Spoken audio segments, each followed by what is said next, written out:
ओम सभी को सादर नमस्ते प्रणाम स्वागत है। बहुत सारे भाई बहनों का और लोगों का प्रश्न है, बच्चों का भी प्रश्न है कि हम बलवान कैसे बने। अब मेरे को देखते होंगे ये तो पतला है, कैसे ये बताएगा बलवान कैसे। पतला मोटा से बलवान नहीं होते हैं, पहले इसको जान लो। इम्यूनिटी पावर जो जिसका स्ट्रंग रहता है और दंड बैठक काम करने में, दिमाग चलाने में सामर्थ्य होता है, वो बलवान है। तो पतला मोटा से कुछ नहीं होता है।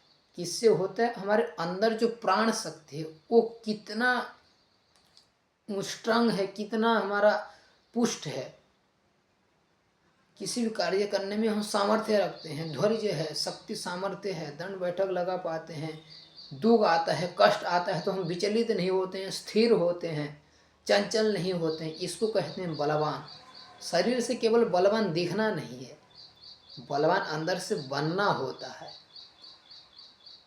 ऐसे पेग भी निकलना चाहिए, सिक्स पैक भी निकलना चाहिए और ऐसे है दंड बैठक भी लगाएं। तो बलवान कैसे बनते थे? पहले जो ऋषि मुनि महर्षि थे और क्षत्रिय भी थे, बलवान थे। ब्राह्मण तो अधिक बलवान नहीं दिखता है, हम ब्राह्मण का कार्य करते हैं। जो क्षत्रिय है वो अधिक युद्ध करते हैं। क्या खाते हैं? खाने में दूध, दही, मक्खन, मिश्री, अखरोट, पिस्ता बादाम, ये सब खाने से बलवान बनते हैं हम। खीर खाओ वीर बनो, चूरमा खाओ सुरमा बनो, दंड लगाओगे तो उत्तंड भी नहीं करोगे। तो ऐसे शक्ति बलिष्ठ हो जाता है। अंदर से विनम्र, मृदुल, शांत, विनम्र और कोमल होना है। और शरीर से वज्र जैसा बलवान, जिसको लग जाए तो अरे बाप रे कितना दर्द हो रहा है, उतना होना चाहिए बलवान। आज जो दिखते हैं कुछ मेडिसिन खा कर के शरीर बढ़ा लेते हैं, जिम में जाकर के बढ़ा लेते हैं, तो उनका ऊपर से स्ट्रंग होता है लेकिन अंदर से वो स्ट्रंग नहीं होते हैं, बलवान नहीं होते हैं। आज देख लीजिए, देसी टार्जन एग है, वो ब्रह्मचर्य का पालन किया है और गौ माता का गोधन अर्क पीता है, दूध पीता है, घी खाता है और सुशील और ऐसे बहुत बलवान हुए हैं जिनका हिस्ट्री हम देखते हैं तो वो घी, दूध, मक्खन, मिश्री खाते थे, दंड बैठक लगाते थे, ब्रह्मचर्य का पालन करते थे।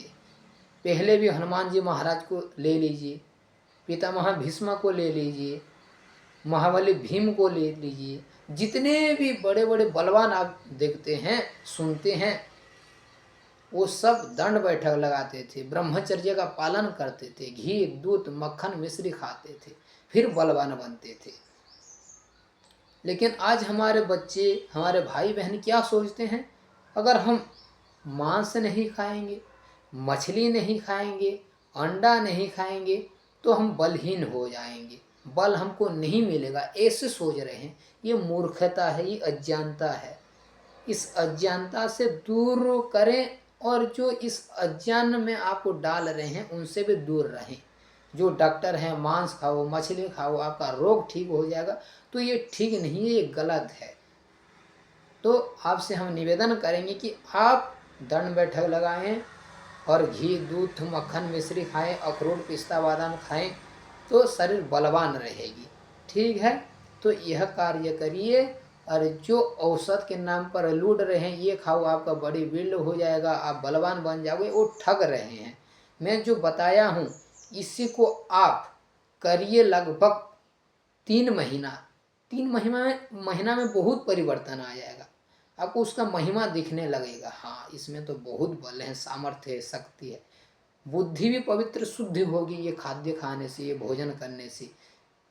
प्राकृतिक चिकित्सा से हमारा शरीर प्रकृति से बना है ना, प्रकृति से जो हमारा शरीर बनी हुई है, प्रकृति का खाद्य हमको चाहिए, प्रकृति से हमको बहुत बल मिलता है।